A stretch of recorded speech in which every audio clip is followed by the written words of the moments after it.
Hello, everybody. Today's second review is going to be of Deadpool and Wolverine, which was just a phenomenal film, despite some of the hate it may have gotten. And, some people saying it was just filled with a whole bunch of cameos, which I totally disagree with. There were a lot of cameos in it, but I felt like it just added to the film because you never knew, like, who was going to be the next cameo. And there were so many rumors about who was potentially going to be in the film and so on and so forth. So some of it I was a little disappointed. I was like, oh man, they kind of missed out on that. But I suppose maybe like scheduling conflicts or maybe just some people didn't really want to reprise their roles, I suppose, from like the early days, I guess. But yeah, I thought this was just a phenomenal film through and through. So we'll go over the very long casting list because let me tell you, and I don't even think this is like everybody. This is just the main ones that I kind of felt were important to the film anyway, because they kind of followed Deadpool. A lot of them had followed Deadpool from the very first film, right? So it makes sense to have them in there. And I do not consider this a Deadpool 3 movie. I consider this kind of like a standalone film. So I would like to see a Deadpool 3 standalone movie. Now, I know this is what this was supposed to be originally, and then obviously they kind of made it into a bigger thing than what it was supposed to be uh, at the time. And then eventually it turned into this, which makes me very happy because I guess this team up, they've been wanting to do it for quite some time, and then finally Disney was able to pull it off. Now was this the first R-rated movie that Disney had done?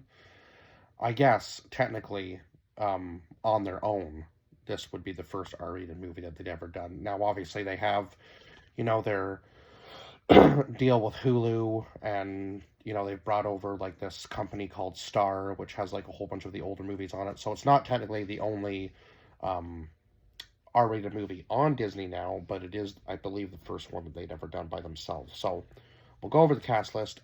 Obviously, I gave this film a 10 out of 10. I don't think there was really anything wrong with the movie.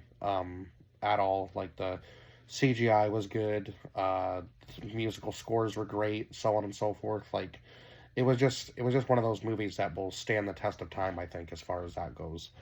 So we had Ryan Reynolds as Wade Wilson, Deadpool, Hugh Jackman as Logan or Wolverine, Emma Corrin as Cassandra Nova, who was like the main villain in this movie. But we'll get more into that in a minute.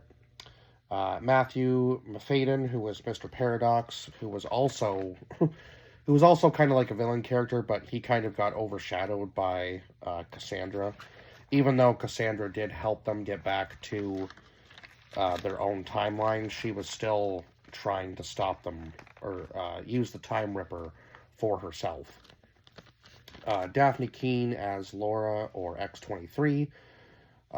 John Favreau, sorry, my bad, as Happy Hogan, Marina Baccarin as Vanessa, Rob Delaney as Peter, who we all know from the second movie was part of like the X-Force crew that Deadpool put together, Leslie Uggams as Blind Owl, who has been there since the very first movie, Jennifer Garner came back as Elektra, Wesley Snipes came back as Blade, Channing Tatum as Gambit, Chris Evans reprising his role as Johnny Storm. They even had an appearance from Henry Cavill as the Cavill Raven, so I'm assuming there's a little bit of foreshadowing in this movie for who could potentially be the next Wolverine. Now, I think the best casting choice would be Clint Eastwood's son, and I don't know for the life of me why his name is totally slipping my mind right now, but anyway. Aaron Stanford as Pyro, Tyler Mane as Sabretooth, which was a crazy role to see him step into for as short as it was in this movie. Karan Soni as Depinder, who is the beloved taxi driver from the first movie, and also what was he? I guess he was the taxi driver from the first and second movie. So yeah, Brianna Hildebrand as Negasonic Teenage Warhead. Shalal Kusana as Yukio, Stefan Kapakik as Colossus, Randall Reeder as Buck, and Louis Tan as Shatterstar. So I believe that most of these characters had died, right, in the second movie, but he used, oh my god, he used, the watch that, the watch to go back in time and save them, right? Um, oh, I can't think of who was wearing the watch now. That's gonna bug me, but anyway. Um, so we basically start the story on Earth 616, which is the sacred timeline, which is who Wade is trying to become an Avenger. That's essentially where the story kind of starts. Now we get the whole like flashback scene, right, of him talking to Happy and saying that he needs to become an Avenger, and Happy kind of says, that isn't really why the Avengers do what they do. They don't do it because they need it. They do it because we need them, sort of thing. So it's like a selfless act. Now I know that obviously Deadpool at this point is kind of like losing himself a little bit. Probably doesn't have a whole bunch of people around him, obviously, because most of his friends are. Now this was in 2018, so this would have been. Was this after the second movie, or was this just before the second movie in this timeline where he's kind of? I guess it would have been. I guess it would have had to have been after the second movie, right? Because if he's losing himself, that would mean that he's already lost everybody that was close to him. So, yeah, I'm assuming that would be after the second movie. So Wade wants to be a part of the Avengers, and of course, again, he gets shut down. So he goes back to his own universe, which is Earth 10,000 or 10005. And 6 years later, he is just kind of doing like an everyday job. He's a car salesman, and yeah, he's just living like a pretty normal life. And of course, it looks like Vanessa has left him at this point, and they're kind of doing their own thing because she's not, she's not seeing the old Wade Wilson. She's seeing this new Wade Wilson that's kind of, given up on everything since not becoming an Avenger. So they end up breaking up, right?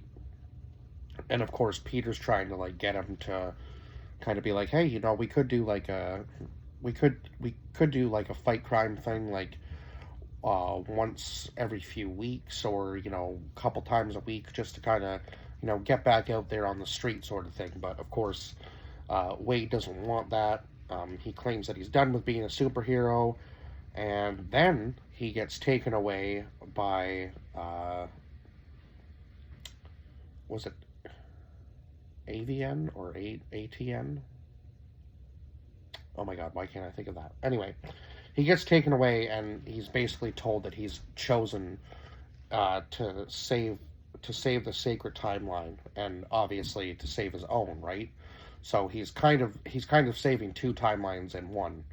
And then he claims himself as like Marvel Jesus, and there's a whole bunch of stuff, like basically a whole bunch of shots at Fox, because I guess Fox was the original people behind the Deadpool movie, right? So now there was like a bidding war or whatever, right? And then I think Disney ended up winning, because obviously they're going to have a lot more money than Fox probably does. So yeah, Fox won or let's just say Disney won the rights to Deadpool.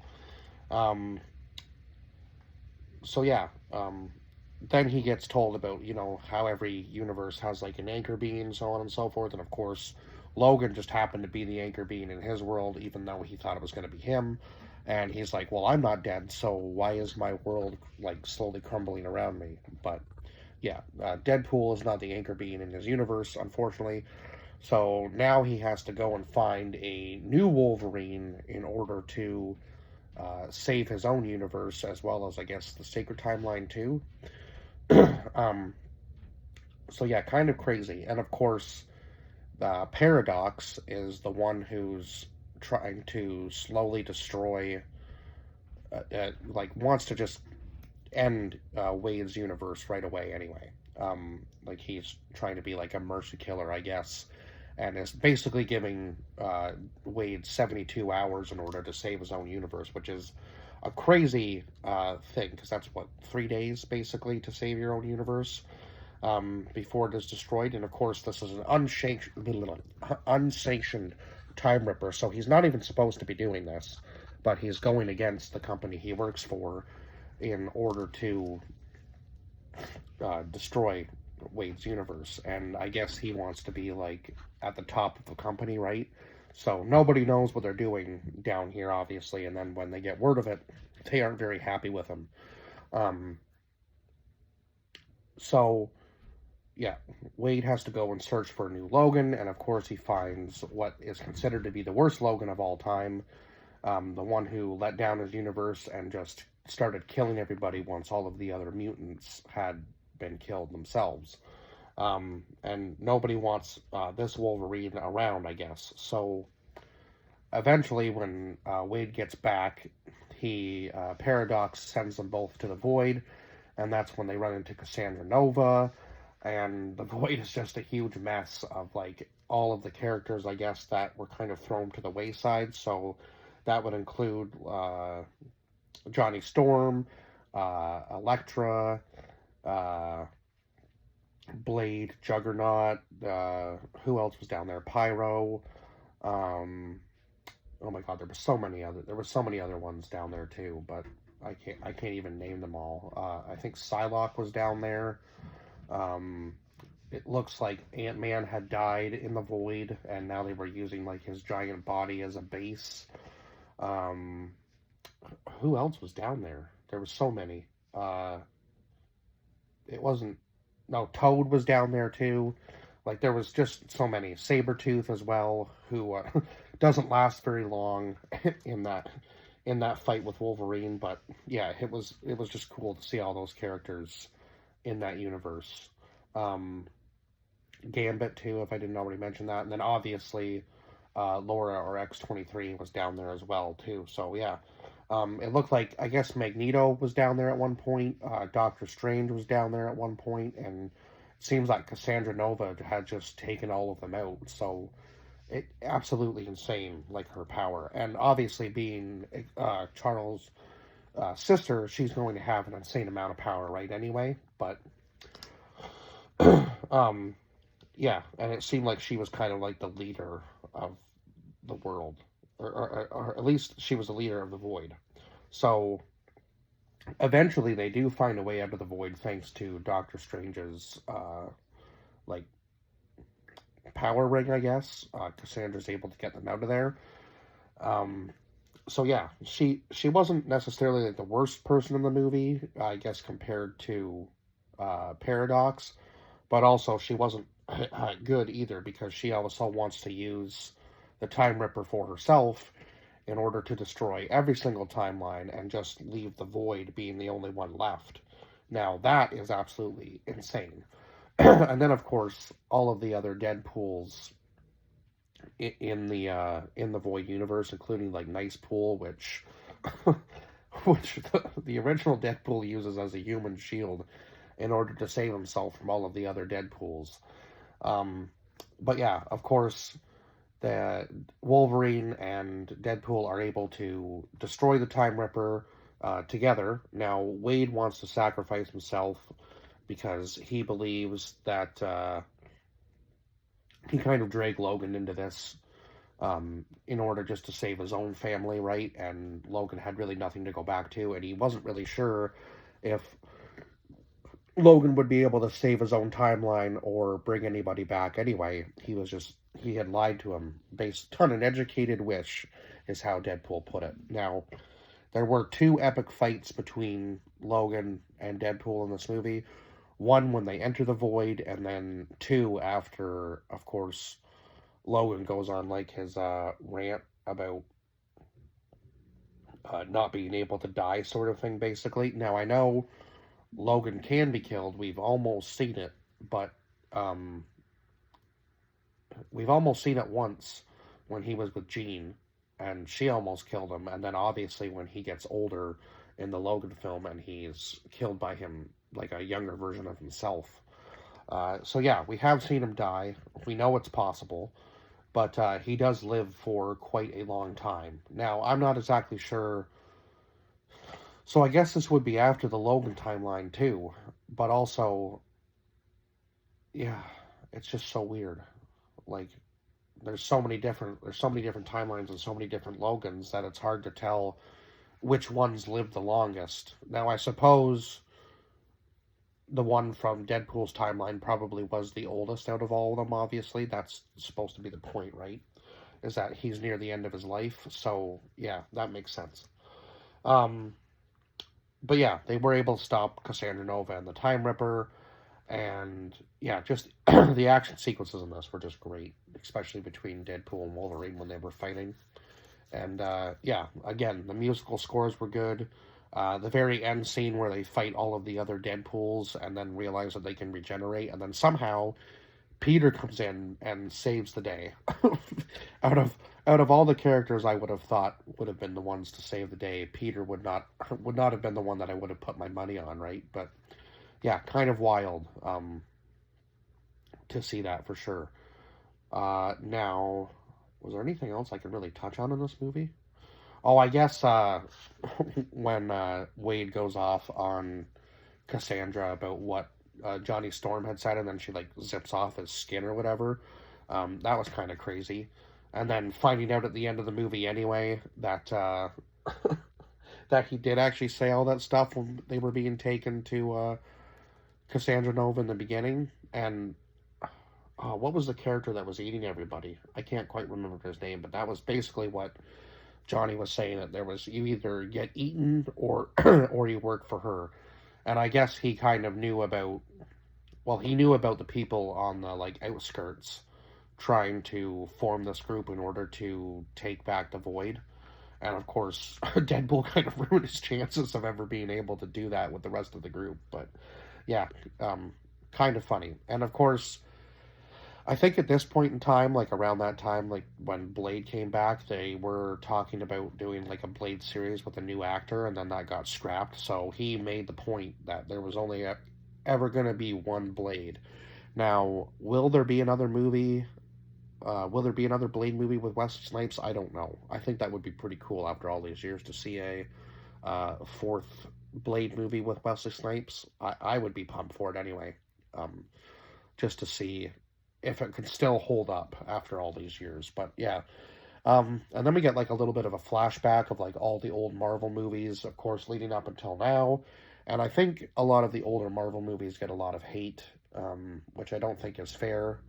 Uh, and yeah, like I enjoyed the X-Men, like the old X-Men movies are phenomenal. I thought the old, uh, the old Fantastic Four movies were great. And I think maybe that's just because they're from my childhood, so it makes it a little harder to dislike them now as an adult, because it's kind of just like a nostalgia thing, I suppose. For me anyway, those films were just, such a big part of our childhood. Like even the old Spider-Man movies, they weren't my favorite, but I mean, they're still good. Like they still hold up to this day, right? Um, Now I would say that Andrew Garfield is my, as far as like comic accurate goes, Andrew Garfield was my favorite Spider-Man, and I'm sad that they ended up canceling that series of movies too. Maybe we'll end up getting the third one. I'm not sure, but I don't think that's ever going to come to fruition, unfortunately. But it is what it is. At least we got a trilogy Spider-Man in like the early 2000s, and I guess Tom Holland's kind of taking on quite a few Spider-Man movies. I think this is this going to be his fourth one that comes out this year. I think it is. It's a, yeah. I can't remember if it's the third or fourth standalone Tom Holland Spider-Man movie, but anyhow, that's not really what this is about. But yeah, 10 out of 10 for this movie. I guess there really isn't much else I can say. Yeah, I think I've pretty much covered everything I can. So I will see you guys in the next review. Bye bye for now.